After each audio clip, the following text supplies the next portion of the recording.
lingkungan dan kesehatan masyarakat. Ya, jadi artinya di sini adalah kita membahas bagaimana hubungan ataupun interaksi antara kualitas lingkungan dengan kesehatan masyarakat. Ya, oke. Sebentar.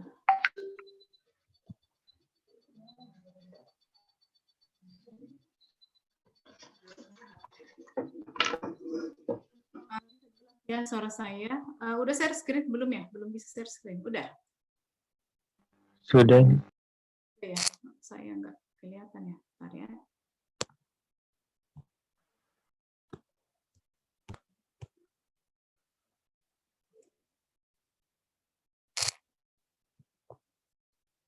Oke, baiklah.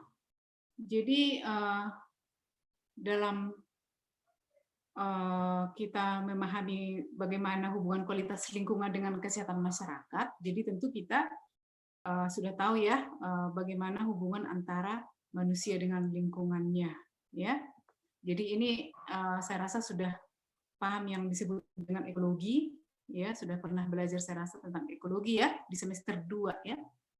Jadi ilmu mempelajari hubungan timbal balik antara organisme hidup dan lingkungan. Jadi termasuk di sini adalah manusia, ya.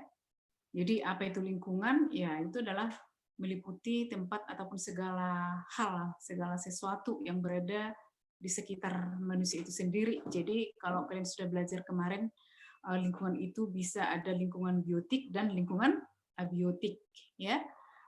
Jadi lingkungan biotik itu nanti banyak di sana jenis-jenisnya, mulai dari mikroorganisme ya seperti bakteri, ya, jamur, ya, liket dan seterusnya, ya.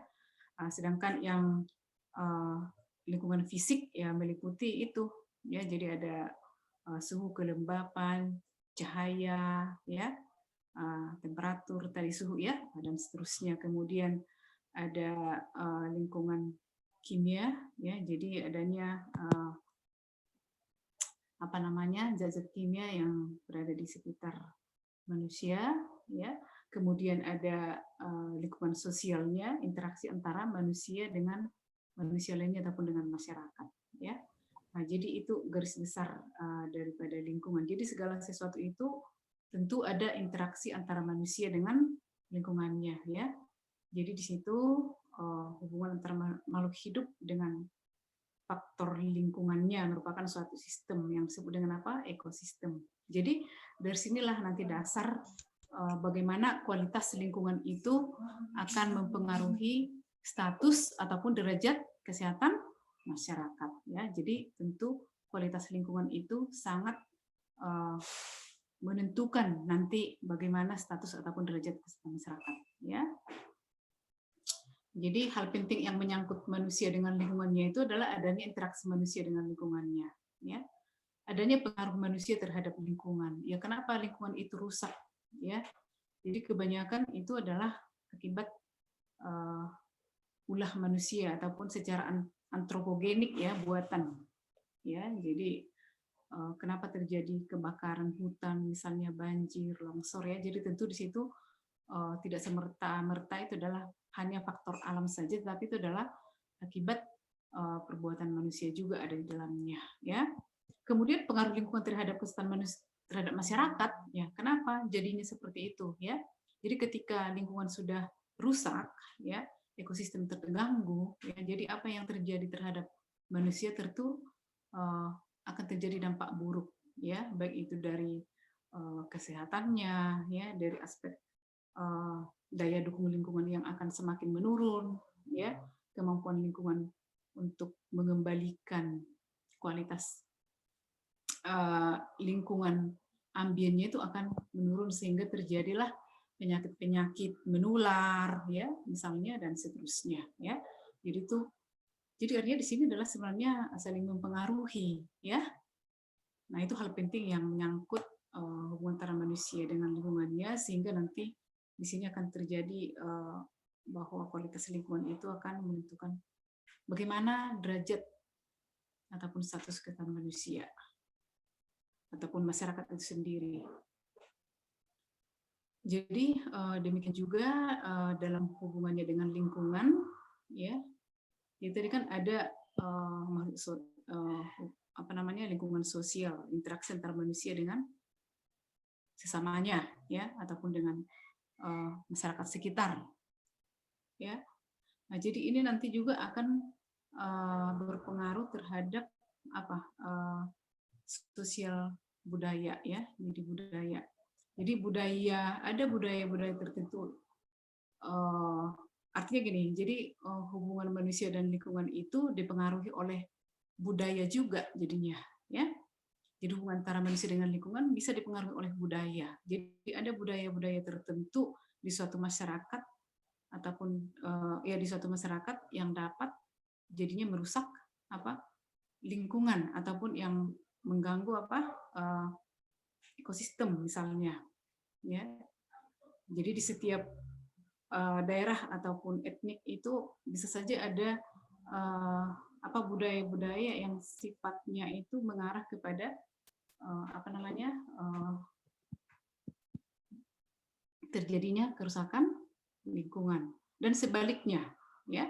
Ada juga dari budaya-budaya itu juga yang justru akan mendukung terhadap pengelolaan lingkungan, ya. Nah, jadi kemudian di samping budaya itu juga adanya bertambahan penduduk, ya. Jadi kalau bertambahnya penduduk, ya, berarti pertambahan penduduk itu harus dibarengi dengan ini bertambahnya, tentu akan sejalan dengan meningkatnya kebutuhan, ya, kebutuhan manusia, ya, kebutuhan manusia. Nah, jadi dengan meningkatnya kebutuhan manusia berarti industrialisasi juga akan meningkat, ya. Jadi misalnya industri pakaian, ya, sepatu dan seterusnya itu adalah contoh-contoh konkret, ya, untuk kebutuhan-kebutuhan dasar manusia. Jadi itu akan terjadi gitu loh, ya.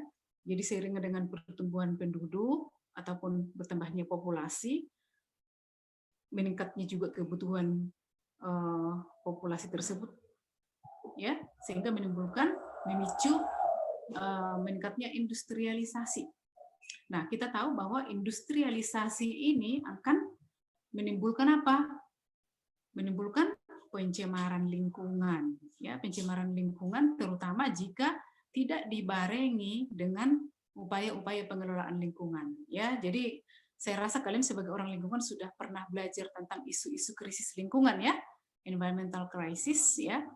Jadi diawali pada adanya eksplorasi terhadap sumber daya alam yang seluas-luasnya dalam tujuan untuk mencapai mengimbangi kebutuhan manusia itu tadi. Jadi artinya pembangunannya tidak berkelanjutan ataupun tidak sustainable, ya.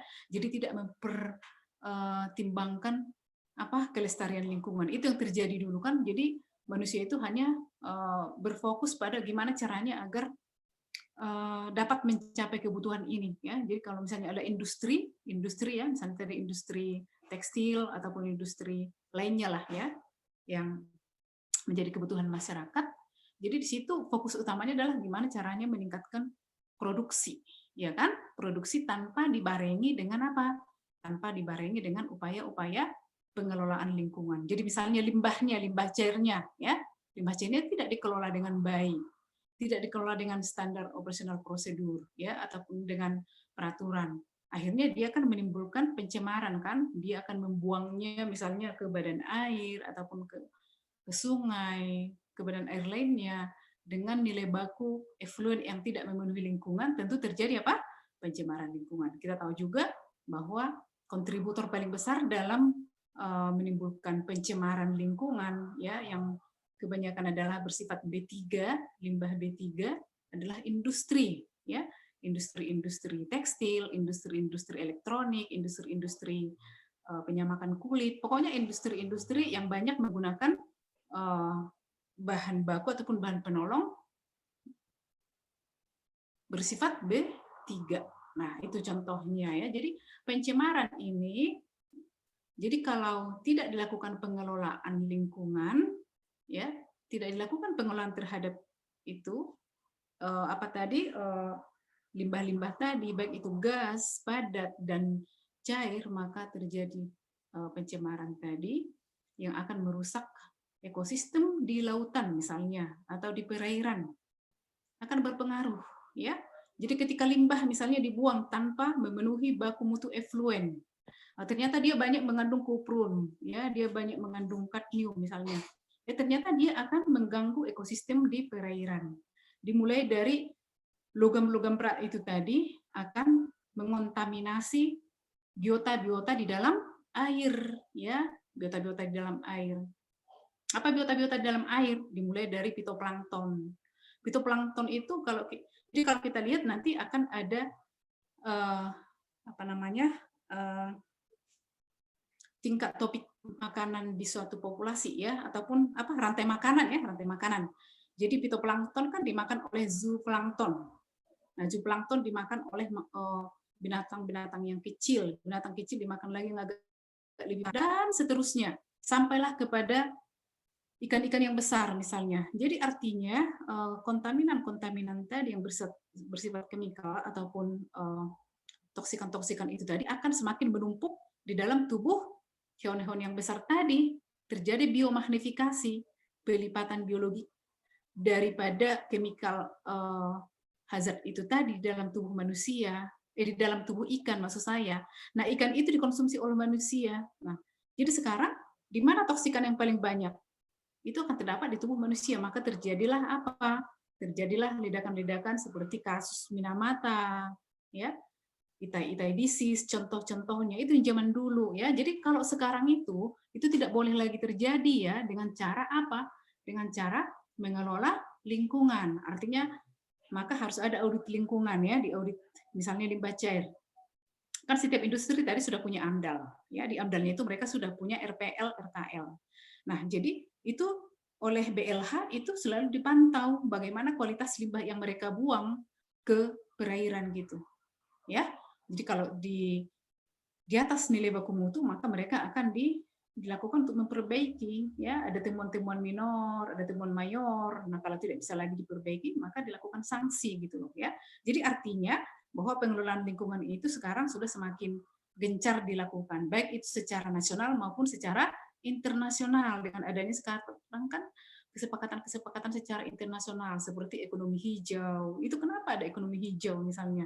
Jadi itu adalah penekanannya agar ketika di dalam melakukan pembangunan dengan seperti tadi melakukan industrialisasi harus tetap berwawasan lingkungan. Jadi pengelolaan lingkungan harus yang utama. Makanya setiap kalau kalian lihat produk-produk, ya, produk yang semakin naik kualitasnya itu adalah ketika mereka sudah mengadopsi yang namanya ISO, ya.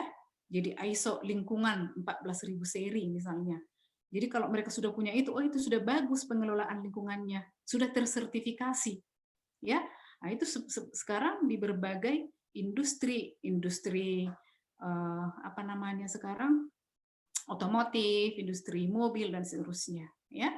Jadi ada industri ramah lingkungan namanya. Nah, itu semuanya adalah upaya-upaya untuk melakukan pengelolaan lingkungan. Dengan lingkungan yang dikelola dengan baik, artinya kualitas daripada lingkungan itu akan tetap terjaga. Artinya kualitasnya itu di semua media ambien, air misalnya, berarti dia memenuhi baku mutu, ya kan?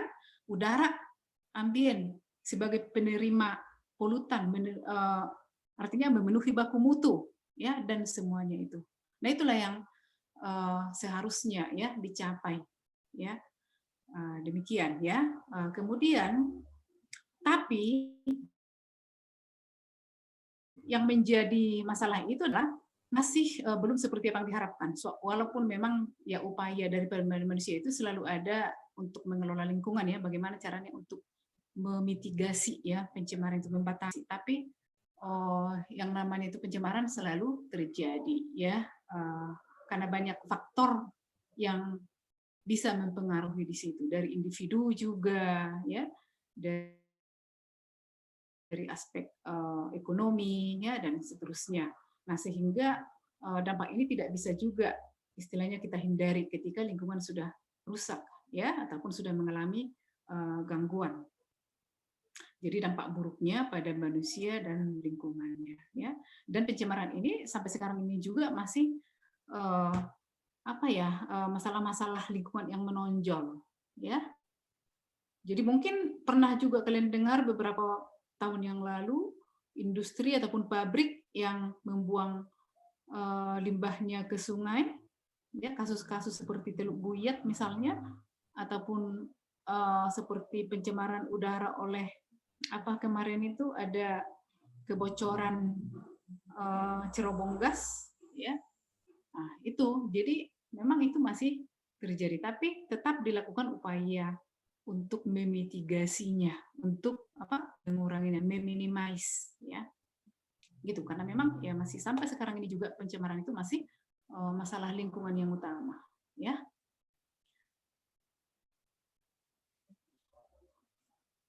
Nah, jadi dalam hal ini juga kemampuan manusia untuk mengubah ataupun memodifikasi kualitas lingkungannya itu juga akan dipengaruhi oleh taraf sosial budayanya.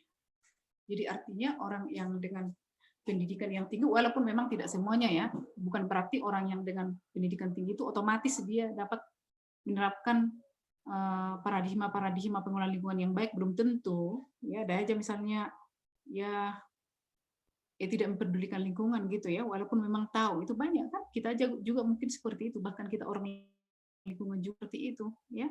Jadi karena itu tadi ya apa namanya kesadaran ya perilaku.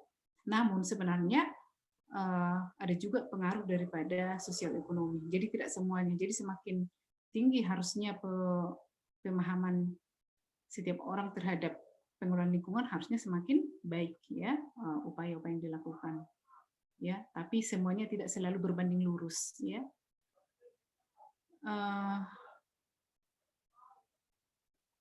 Oke, dan yang lebih parah itu adalah ketika itu tadi eksploitasi lingkungan itu sampai kepada taraf yang irreversible, ya. Jadi seperti apa namanya kita lihat sekarang ini isu-isu juga, misalnya bahan bakar ya, bahan bakar fosil. Bahan bakar fosil itu kan yang irreversible ataupun yang tidak bisa diperbaharui, ya. Jadi yang tidak bisa diperbaharui, yang suatu saat habis, ya.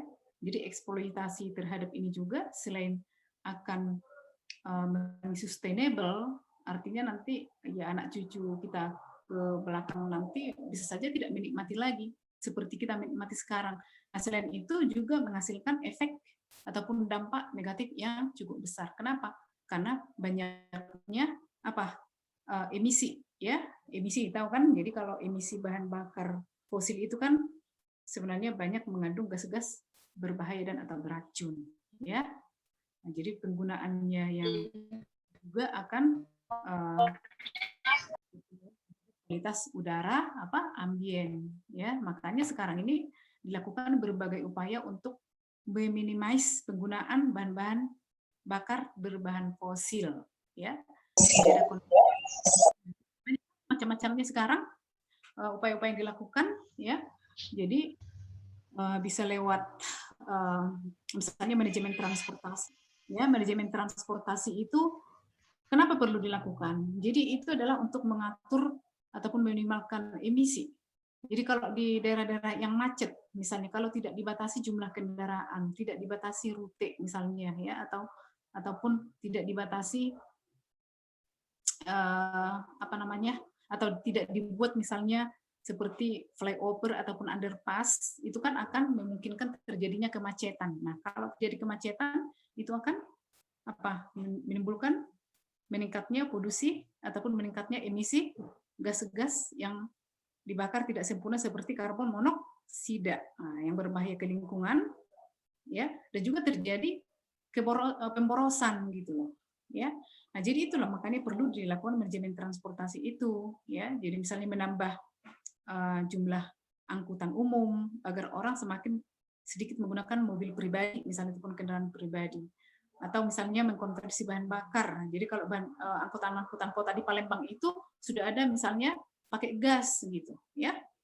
Nah, itu contoh-contohnya. Atau misalnya membangun apa namanya sarana transportasi darat, ya. Jadi melebarkan jalan itu kan termasuk dalam hal mengurangi kemacetan. ya, membangun jalan layang misalnya, dan seterusnya. Banyak cara-cara yang dilakukan untuk mengurangi penggunaan bahan bakar ini, ya.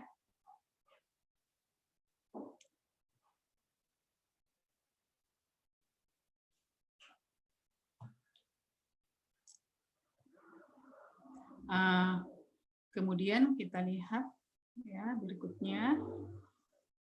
Jadi kita lihat di sini kualitas lingkungan, ya, kualitas lingkungan.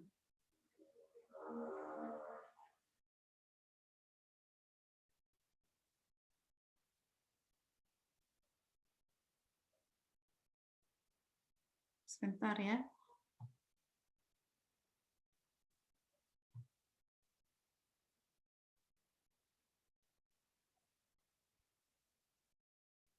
Oke, jadi itu tadi masalah-masalah terkait dengan menurunnya kualitas lingkungan akibat daripada pencemaran, ya. Kualitas lingkungan itu apa sih, gitu kan? Jadi kualitas lingkungan, keadaan lingkungan yang dapat memberikan daya dukung yang optimal bagi kelangsungan hidup manusia di suatu wilayah, ya. Keadaan lingkungan yang dapat memberikan daya dukung yang optimal. Jadi artinya ketika kualitas lingkungannya itu jelek, berarti dia tidak bisa memberikan daya dukung dalam kelangsungan hidup manusia. Apa artinya misalnya? Ya. Jadi kalau kualitas lingkungannya jelek, ya berarti di situ nanti akan banyak terjadi masalah-masalah, ya, masalah-masalah baik yang menyangkut meningkatnya agen-agen penyakit, ya, baik itu agen kimianya, baik itu agen fisiknya, agen biologiknya, gitu ya. Nah, sehingga terjadi apa? Kesakitan ataupun meningkatnya angka kesakitan di suatu masyarakat, ya. Jadi kualitas lingkungan diartikan dalam kaitannya dengan kualitas hidup. Ya, jadi artinya semakin baik kualitas lingkungan, berarti kualitas hidup akan semakin baik. Itu berbanding lurus, ya.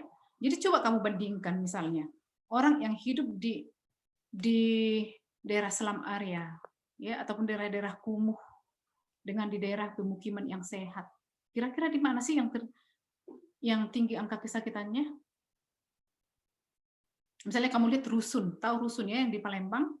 Nah, rusun itu kan kalau kelihatannya itu, aduh, kualitas lingkungannya jadi sampah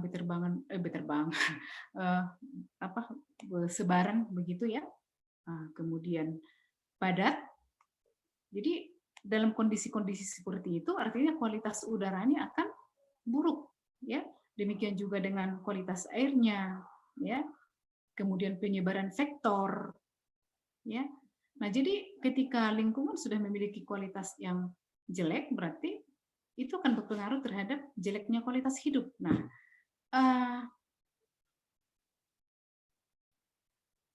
jadi dalam kualitas lingkungan hidup yang baik, terdapat potensi untuk berkembangnya kualitas hidup yang tinggi, gitu. Kalau orang sakit-sakitan, gimana kualitas hidupnya? Ya kan? Ya tentu tidak baik, ya. Jadi dia udah sakit-sakitan. Jadi karena penyakit menular, ya, penyakit menular oleh karena waterborne disease misalnya, karena dia memiliki air yang tercemar. Air tercemar itu dari mana? Kan banyak sumbernya, sumber pencemarannya, ya. Itu semuanya berhubungan loh, ya, sanitasi lingkungan itu, ya, yang tidak dikelola dengan baik. Jadi misalnya sampah, kalau tidak ditangani dengan baik, apa yang bisa ditimbulkan, ya? Jadi kalau berceceran, tertimbun, timbulan sampahnya banyak, berarti bisa menimbulkan berkembang biaknya vektor di sana, ya, vektor-vektor tikus, lalat, kecoa, itu akan memindahkan agen-agen penyakit, ya. Nah, kemudian bisa terjadi pencemaran air bawah tanah, ya, lindi-lindi daripada sampah itu terserap ke air sumur. Nah, itu digunakan misalnya untuk cuci piring, cuci makanan, jadi tertelan, ya, agen-agen tersebut. Nah, kemudian ke badan air, orang suka membuang sampah ke sungai, ya, ataupun ke waduk. Nah, apa yang terjadi di sana? Berarti akan memperburuk kualitas air. Apalagi air tersebut digunakan sebagai bahan baku air minum ataupun bahan baku air bersihnya, ya, untuk keperluan personal hygiene. dan sanitasi lainnya. Demikian juga dengan SPAL, sarana saluran pembuangan air limbah. Kalau SPAL tidak ada, ya mau dibuang kemana limbah cairnya, ya kan? Apalagi di daerah-daerah yang padat kumuh, ya. Kalau daerah pedesaan mungkin yang masih jarang penduduknya, tidak terlalu apa ya, tapi tetap juga sebenarnya tidak bagus ya, karena SPAL itu bisa menjadi sarang berkembang biaknya vektor juga, ya. Pencemaran bisa menjadi sumber pencemaran air bawah tanah juga, ya, mencemari air sumur dan seterusnya. Jamban, ya, jamban WC. Kalau tidak memiliki jamban, masih buang air besar sembarangan ataupun open defecation, ya kan? Jadi mana-mana bebas, bisa di pekarangan, ada di sungai, ada di apalagi. Nah itu yang biasanya tidak memiliki jamban, tidak menggunakan jamban.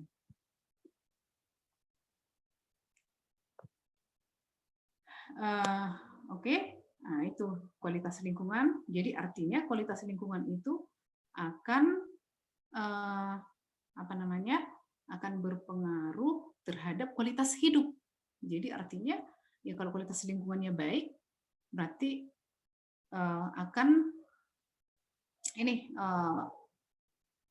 angka kesakitan juga akan menurun. Jadi kalau angka kesakitan menurun, ya berarti artinya dia hidup sehat ya. Jadi kalau orang yang hidup sehat pasti akan lebih bahagia, ataupun iya pasti lebih bahagia dengan orang yang sakit-sakitan. Nah itu pengertian secara awamnya gitu kan. Nah, jadi itu tidak susah untuk dipahami ya. Nah jadi di sini artinya kualitas lingkungan itu menyangkut semuanya ya, baik itu biofisik, sosial ekonomi dan budaya ya, seperti yang sudah kita katakan tadi. Jadi sosial juga kalau tidak bagus kualitas lingkungannya, hubungan kita dengan makhluk sosial lainnya juga akan menimbulkan apa? Nah, agen-agen di sana nanti bukan lagi ke penyakit menular, mungkin saja kan penyakit-penyakit psikologis, ya kan, stres. Nah, orang yang tidak memiliki interaksi yang baik dengan makhluk sosial lainnya, misalnya, ya kan? Nah, kalau lingkungan biotik dan abiotik ya seperti itu tadi. Abiotik misalnya udara, suhu, kelembapan dan seterusnya, cuaca, ya. Nah, jadi ketika itu tidak baik juga akan berpengaruh terhadap status kesehatan masyarakat. Ya, sosial ekonomi, ya kan? Sosial ekonomi ini nanti juga akan jadi saling berpengaruh. Jadi kalau misalnya yang memiliki sosial ekonomi rendah, gimana dia untuk memenuhi kebutuhannya akan nutrisi, nah, gitu ya. Bagaimana dia akan memenuhi kebutuhannya akan sanitasi. Jadi ingat, masih banyak masyarakat ini yang tidak mengakses sanitasi yang layak, ya, seperti air bersih. Masih banyak yang menggunakan air sungai. Kenapa tidak ada air bersih? Ya, mungkin dia tidak sanggup misalnya untuk memiliki air ledeng, ya kan? Atau dia memiliki sumur tapi tidak terlindungi. Kenapa tidak terlindungi sumurnya? Ya tidak ada biaya misalnya untuk memperbaiki konstruksi daripada sumurnya sehingga tercemar gitu ya, ataupun jambannya tidak ada ya, dan seterusnya ya.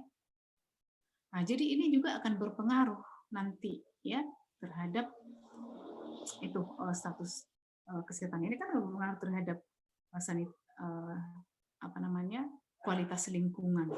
Jadi kalau di suatu masyarakat cakupan jambannya rendah, nah bisa kita bayangkan Kak, bahwa kalau dia itu akan banyak open defecation. Ya. Mungkin kamu tidak berpikir ya di mana lagi yang open defecation, ya.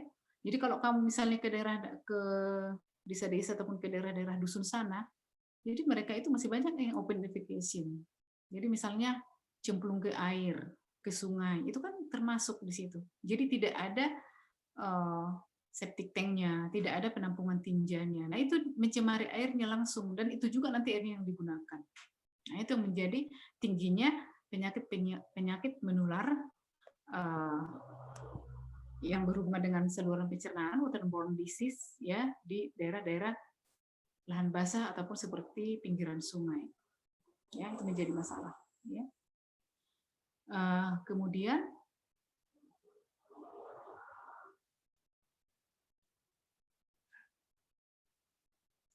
Kualitas lingkungan biofisik dikatakan baik jika interaksi antar komponen berlangsung seimbang. Ya. Jadi sebenarnya awalnya itu adalah ketidakseimbangan dari setiap komponen ya dalam suatu lingkungan itu. Ya. Nah, itulah yang mengakibatkan terjadinya masalah-masalah ataupun dampak-dampak dalam suatu ekosistem. Ya.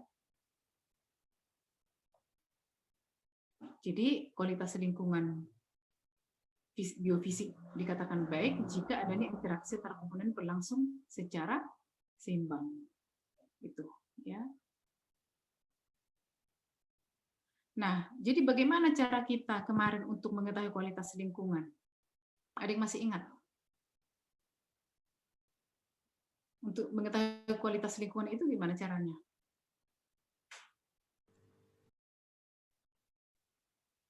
Ayo, siapa dulu ya saya tanya?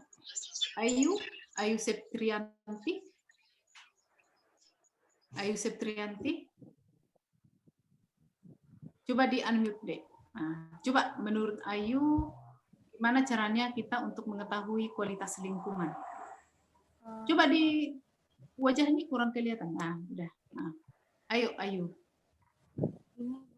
Kemarin kan sudah belajar ya, sudah kita pelajari kan konsep-konsep prinsip-prinsip kualitas lingkungan kan? Nah, gimana menurut penjelasan yang sudah berikan itu, gimana kira-kira gambaran agar kita mengetahui seperti apa kualitas suatu lingkungan? Dengan mungkin Bu, dengan apa? Coba dikuatin. Apa saya kurang ini ya? Gimana, Ayu? Gimana Bu tadi cara agar kita mengetahui kualitas lingkungan ya Bu? Ya,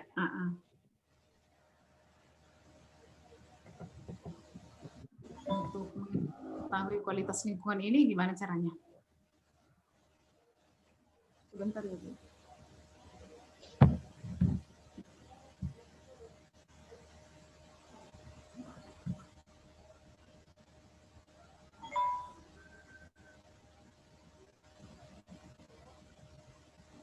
Ini Bu.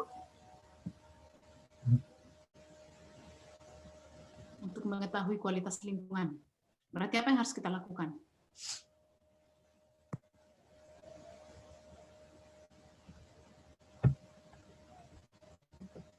Dengan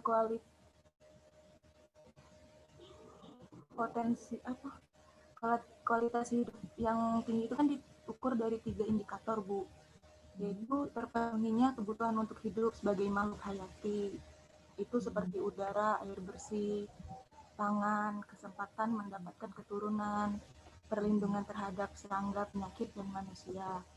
Setelah itu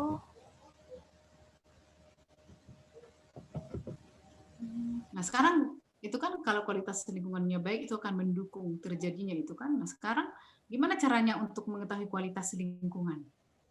Nah itu yang mau saya tanya. Bu, saya mau coba jawab. Dania? Iya. Ya, Dania Fitria, silakan. Jadi caranya itu ialah dengan analisis kualitas lingkungan, Bu. Oke, ya.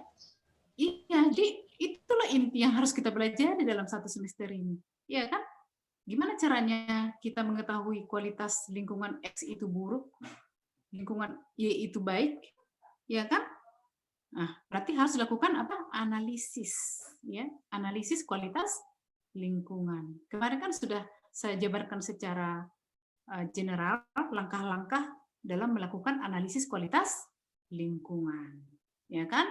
Mulai dari menetapkan tujuan analisisnya, melakukan sampling, kan kemarin kan itu kan ada urutan-urutannya sampai dengan digunakan di nanti hasilnya itu nanti akan digunakan untuk pengambilan apa kebijakan atau keputusan dalam menentukan program. Nah itu harus dipahami ya. Jadi agar kita mengetahui kualitas lingkungan kita ini apakah sudah baik ataukah buruk ya, berarti harus dilakukan analisis ya. Nah, jadi analisis itu nanti akan diketahui, kualitas lingkungan itu setelah kita melakukan langkah-langkah analisis yang kemarin. Jadi baiknya suatu hasil analisis apabila kita konsisten melakukan itu. Tapi kan kadang melakukan analisis itu mungkin ada langkah yang terlewati ya, gitu ya. Misalnya nih waktu instrumen ataupun alat pengukuran di lab misalnya mau dilakukan, tidak dikalibrasi. Nah, itu kan salah ya. Dia harusnya ada kalibrasi untuk memastikan bahwa alat itu adalah valid dan reliable. Parameter yang diukur oleh alat tersebut dapat dipercaya, artinya akurat ataupun tepat dan tetap konsisten gitu. Itu yang diharapkan. Itu adalah contoh-contoh yang harus dilakukan dalam suatu analisis. Jadi ketika melakukan analisis itu ya berarti kita harus melakukan penyelidikan kan, ya kan, dalam suatu kualitas lingkungan. Jadi kualitas lingkungan itu kemarin apa saja, misalnya berarti melalui parameter yang kita ukur ya. Jadi misalnya air nih, media ambiennya adalah air minum. Nah, berarti kita akan melihat parameter kualitas air minum. Apa saja parameternya?